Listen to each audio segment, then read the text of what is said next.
Penerus Indonesia. Perkenalkan kakak Safira Julia Saragi dari Prodi Ilmu Keperawatan Universitas Jambi.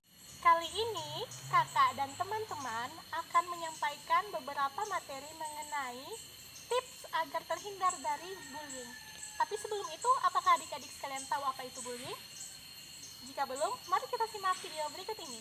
Saya Imam Sanita dari KKN Muara Jangga, Posko 41, akan menjelaskan apa itu pengertian dari bullying dan apa pentingnya pengertian bullying dari usia dini. Yang pertama, saya akan menjelaskan tentang apa itu pengertian bullying. Pengertian bullying adalah ketika seseorang yang lebih kuat atau lebih berkuasa dengan sengaja menyakiti seseorang yang lebih lemah. Dan tindakan itu terjadi terus-menerus dan secara berulang.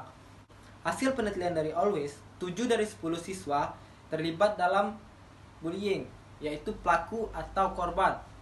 Lembaga dari British International School mengatakan lebih dari 160.000 siswa melakukan bolos hanya untuk menghindari bullying di sekolah.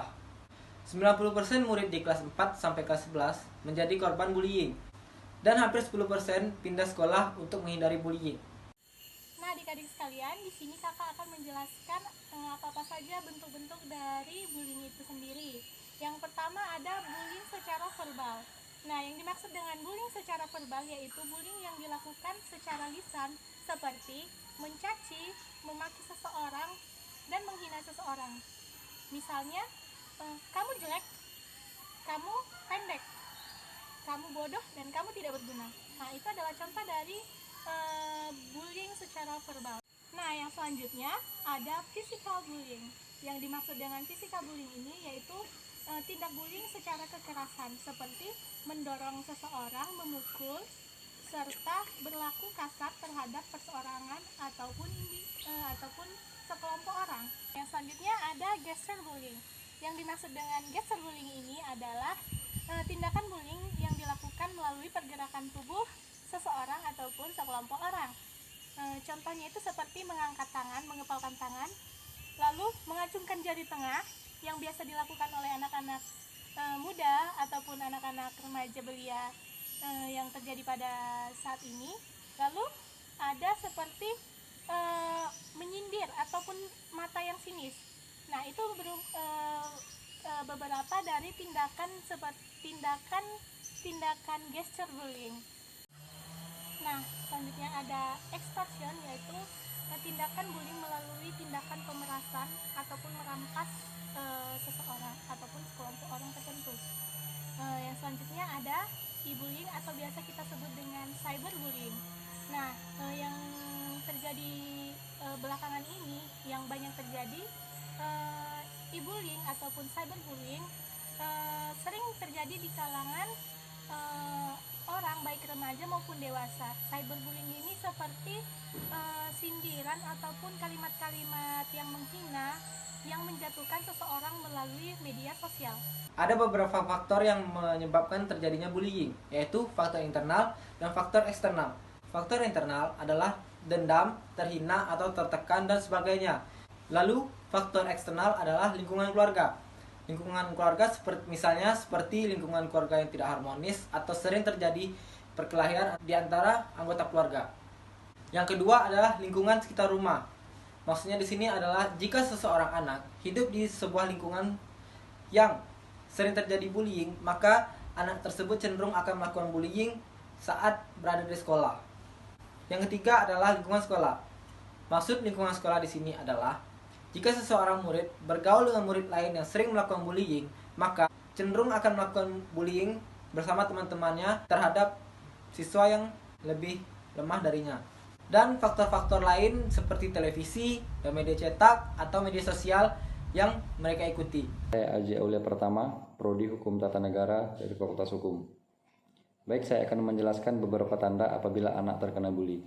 Yang pertama, anak akan menjadi pemurung, lalu terdapat luka memar di bagian tubuh tertentu seperti di tangan, punggung, maupun wajah. Kemudian, anak akan malas untuk bersekolah dan juga sering mengeluh sakit apabila ingin berangkat ke sekolah.